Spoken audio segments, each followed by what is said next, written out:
안녕하세요. 매매 잘 하셨나요? 오늘은 여러분들에게 질문 하나 드리고 시작할게요. 여러분들은 용기와 객기가 어떻게 다른 거라고 생각하세요? 사전적 정의로는 용기는 씩씩하고 굳센 기운이고 객기는 무모한 것에 도전하는 용기라고 하는데, 저는 주식 투자에서는 계획이 있으면 용기고 계획이 없으면 객기라고 생각해요.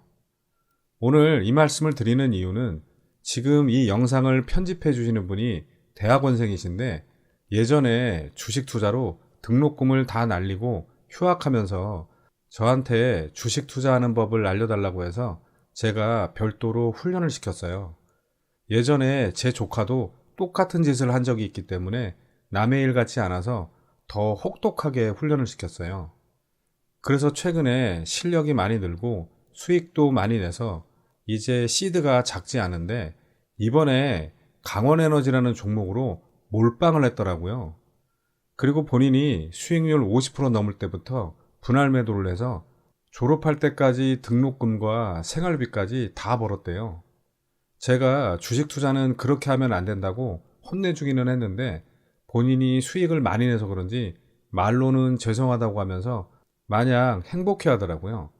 그리고 본인 얘기를 들어보니까 저한테 종목 소개를 받고 본인이 더 많은 분석을 해서 매수와 손절에 대한 시나리오를 철저하게 짜두고 수익률은 처음부터 50% 이상을 노렸다고 하더라고요. 이렇게 철저한 계획을 세워서 했다면 이건 객기가 아니라 용기인 거죠. 그래서 제가 축하한다고 하면서 유머 한마디 했어요. 너는 계획이 다 있구나. 구독, 좋아요, 알림 설정을 잘 해놓으시면 마법 같은 행운이 찾아올 수도 있습니다. 저는 오늘 4종목 매매 대응을 했는데요. 이 중에서 강원에너지만 설명해 드릴게요. 이 종목은 요즘 자회사 강원 이솔루션이 무수 수산화 리튬을 개발했다는 이슈로 아주 핫하죠. 그런데 제가 멤버십 가족분들께 소개해 드린 자리는 여기였어요. 편집자분도 여기서 매수를 한 거고요. 그리고 최근에도 제가 이렇게 끝나지 않을 거라고 자주 언급해 드렸어요. 오늘도 29.74%까지 올랐는데 상한가 딱 한 호가 밑에서 마무리한 거죠. 하지만 이런 종목들을 단타를 하려면 최근에 너무 많이 올라서 위험할 수 있기 때문에 분봉을 잘 보면서 대응을 하셔야 돼요. 분봉으로 매매 내역을 보시면 아침에 3.83% 갭을 띄우더라고요. 일봉이 높은 위치에 있는데 이렇게 갭까지 띄우면 이럴 때는 그냥 9시 반까지는 여유 있게 지켜보는 거예요. 그런데 계속 보니까 더 빠지지는 않겠더라고요.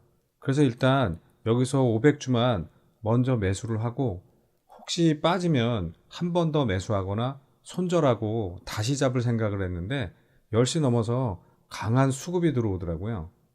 그리고 1차 VI에 이어서 2차 VI까지도 바로 들어가더라고요. 여러분들도 이렇게 5일선을 타고 강하게 상승하는 종목들은 매도하지 말고 어디까지 가나 지켜보시는 게 좋아요. 아무튼 그 다음에 조금 흔들길래 여기서 50%를 먼저 매도해서 안전하게 수익을 챙겨놓고, 나머지는 이 21선을 완전히 깨면 전량 매도 처리하려고 했는데 역시 강한 종목이라 다시 올라가더라고요. 그래서 스탑로스 걸어두고 점심 먹고 왔는데 계속 이렇게 위에서 놀고 있더라고요. 그리고 오히려 더 올라서 여기서 상한가를 터치하길래 완전히 굳히면 멋있게 남은 물량의 50% 정도를 매도하려고 했는데 상한가 한 호가 밑에서 마무리해서 매도를 안 했어요. 저는 오늘 이 종목에 계획이 있었는데 제가 생각한 것보다 더 많이 상승해서 수익으로 잘 마감했고요. 그 다음 시장 특징주 좀 보겠습니다. 오늘 상한가를 무려 7종목이나 갔죠. 이걸 다 설명드리면 시간이 너무 많이 걸리니까 제가 3개만 말씀드릴게요. 우선 자이글인데요. 웰빙 생활 가전 전문 기업으로 주방 가전기기에서 헬스케어 의료기기까지 사업을 확장해 왔는데요.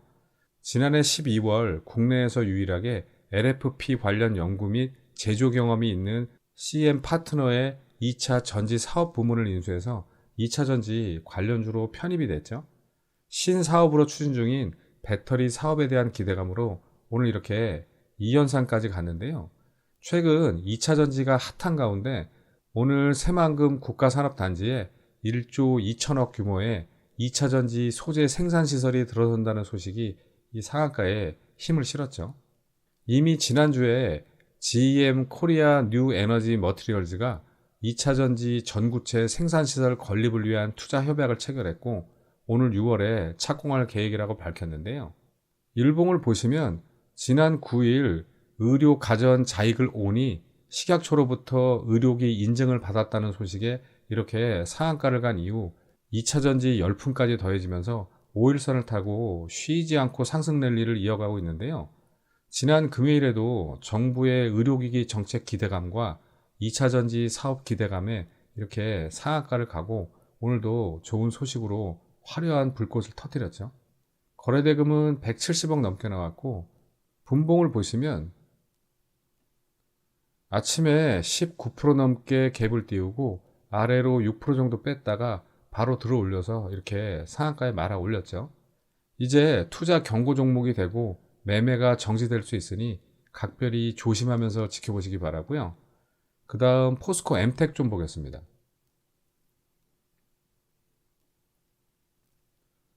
포스코에서 생산되는 철강 제품의 포장과 탈산재를 공급하는 기업으로 페로 망간 공장과 동판재 공장을 위탁 운영하고 있죠. 또 포스코 그룹이 아르헨티나 리튬 여모에서 수산화 리튬 공장을 착공하고 국내 기업 최초로 리튬 상업화에 나서면서 2차전지 소재인 리튬 테마주로도 분류되는데요. 오늘 여러 가지 이슈가 겹치면서 이렇게 상한가까지 갔죠. 중국 경기의 회복이 가시화되면서 철강 수요가 개선될 것이라는 전망에 2045년 전기차 폐배터리 재활용을 통해 배터리 핵심 원료인 수산화 리튬을 2만 톤가량 조달할 수 있다는 보고서가 발표되면서 이렇게 상한가 가는데 힘을 실었는데요. 오늘 다른 리튬 관련주들도 같이 불을 뿜었죠. 일봉을 보시면 지난 6일 삼성 SDI와 GM의 합작 공장 설립, LNF와 중국의 시노 리튬 머티리얼즈가 수산화 리튬 합작사를 설립한다는 소식에 이렇게 상한가를 간 이후 11선까지 조정을 주고 다시 시세를 주다가 오늘 상한가까지 보낸 건데요. 거래대금은 4,200억 넘게 나왔고 분봉을 보시면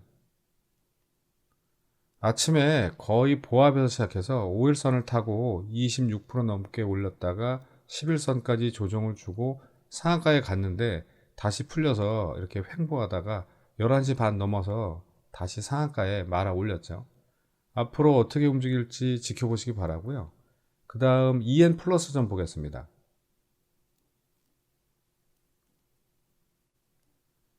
(2차전지) 사업과 관련해서 방열 소재부터 전극, 완제품 등 다양한 제품을 생산하고 있고 최근 국내 완성차와 배터리 기업에 정식 벤더로도 등록했죠.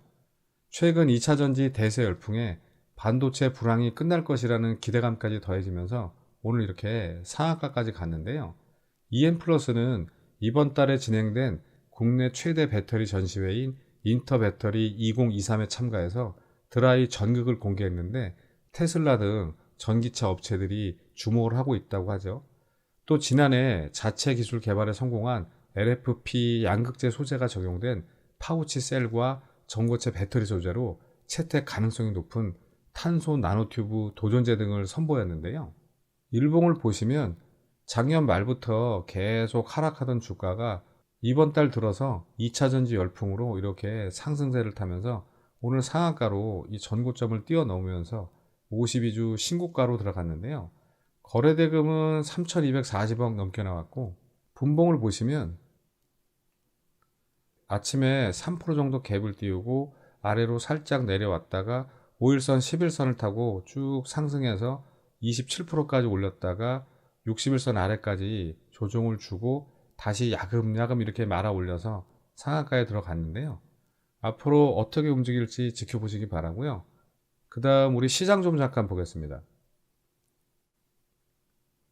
글로벌 은행권 파산 공포가 일단락되면서 미 증시가 상승 마감한 가운데 우리 시장도 나쁘지는 않았죠.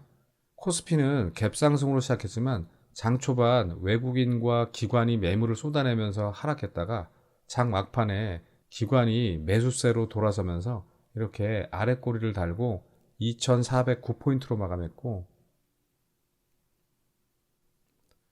코스닥도 갭상승으로 시작해서 외국인과 기관의 동반 매도세에 하락했지만 개인들이 지수를 끌어올리면서 827포인트로 마감했죠.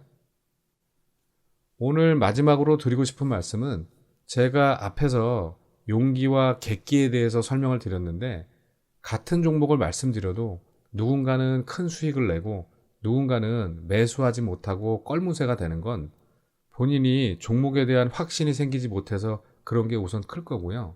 그 다음에 위험에 대비하는 시나리오가 없었기 때문이라고 생각해요. 내가 여기서 매수하고 생각과 다르게 움직이면 빨리 손절하고 밑에서 다시 잡겠다, 이런 시나리오를 만들어 두면 위험에 대비할 수 있기 때문에 좀 편하게 대응이 가능한 거죠. 확신은 종목에 대한 것보다 본인의 계획에 대한 확신이 더 있어야 된다고 생각해요. 그게 바로 주식 투자에서 매수를 제때 잘하는 진정한 용기고요. 그러니까 막연한 두려움보다는 항상 계획을 먼저 세우세요. 아시겠죠? 자, 그럼 오늘은 여기까지 하고, 제가 아니라 이 영상 편집해 주시는 분처럼 철저한 계획을 세우실 분들만 다음 영상에서 뵙겠습니다. 감사합니다.